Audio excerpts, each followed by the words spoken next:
Salaamu calaykum walaalayaal waa idin salaamay marka koowaad. Marka labaad waxaan doonayaa walaalayaal inaan maanta halkan ka hadlo 10 qodob oo aad iyo aad muhiim ugu ah naftaada iyo naftaydaba. Walaalayaal 10kan qodob waxay ku saabsan yihiin waxa lagu magacaabo ka adkaanshiyaha nafta. Walaalayaal dhammaanteen waan ognahay ka adkaanshiyaha naftu inay tahay furaha guusha. Balse halkan waxaan doonayaa maanta inaan kugu bandhigo 10 qodob oo haddii aad samaysid aad ka adkaan kartid naftaada.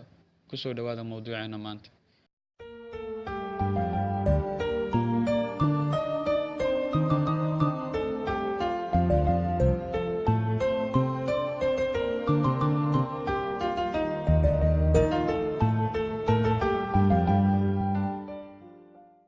Waxaa laga yaabaa in mashaakilka iyo dhibaatooyinka haysta qofka ay ka bilaabato naftiisa intaynan cid kale is arag, kadibna ay u gudubto dadka ku hareeraysan.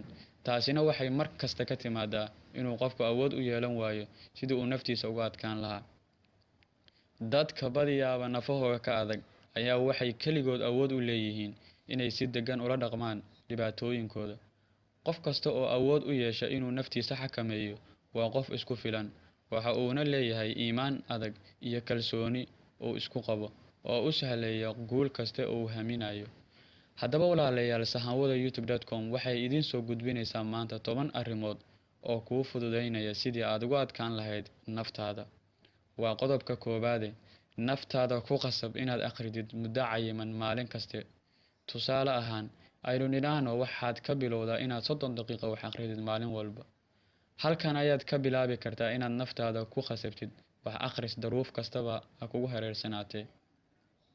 Qodobka labaad, naftaada ku qasab inaad tukatid 5 salaadood ee maalin kaste. Si kastoo ay daruufu ahaataba, xataa maalin marka aad caajis dareemayso, waa inaad tukataa. Waxaa ku jira arrinkan 2 faa'iido: inaad ajar ka heshid markaad gudanaysid waajibka Alle ku faray, iyo inaad naftaada edeb ugu samaynaysid salaada. Qodobka saddexaad, seexo saacad xadidan maalin maalmaha ka mid ah oo cayiman. Tusaale ahaan, aynu nidhaahno waxaad seexataa maalin kasta oo Salaaso ah 3 saac oo habeenimo.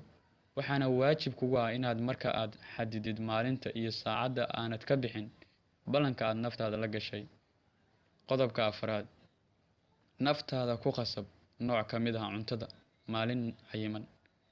Tusaale ahaan, ha cunin khudaar maalin Arbaca ah si kasta oo ay u heli kartid khudaartaas. Haddii aan u soo gudubno qodobka shanaad, soco muddo 10 daqiiqo ah maalin kaste. Muddadu ma dheera, laakiin nafta ku qasab inaad socotid muddadaas maalin kaste, si kasta oo waqtigu kugu yaraado. Qodobka lixaad, ka soo bax gurigaaga adigoo moobilkaaga sidan masaafo cayiman.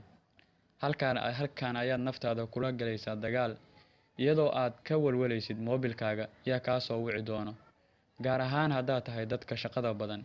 Balse haddii aad muddo sidaas ku waddo, waxaad arki doontaa adigoo naftaada ka soo adkaanaya. Wiigiiba mar tijaabi arrinkan, kadibna natiijada fiiri. 7. Daawo barnaamij caajis ah maalin walba 10 daqiiqo. Lambarka 8. Samee shaqo aad horay uga qaban jirin gurigaaga, sida inaad samayso jimicsi ama aad nadiifisid gurigaaga, si kasta oo shaqaale hawshan loo xil saaray uu jiro. Qodobka 9. Isku day inaad qortid waxaad la kulantid maalin kaste. Samee sidaan muddo bil ah, adigoo ku qoraya buug kuu gaar ah ama xasuus qor sidaad u taqaaniinba. Walaalayaal, qodobka 10aad wuxuu noo tilmaamayaa diid waxa aad jeceshahay inaad qabatid toddobaad kaste maalin ka mid ah. Tusaale ahaan, haddii aad tahay dadka jecel inay tagaan shineemo wiig kaste, jooji toddobaad ka mid ah toddobaadyadaan inaad tagtid shineemada.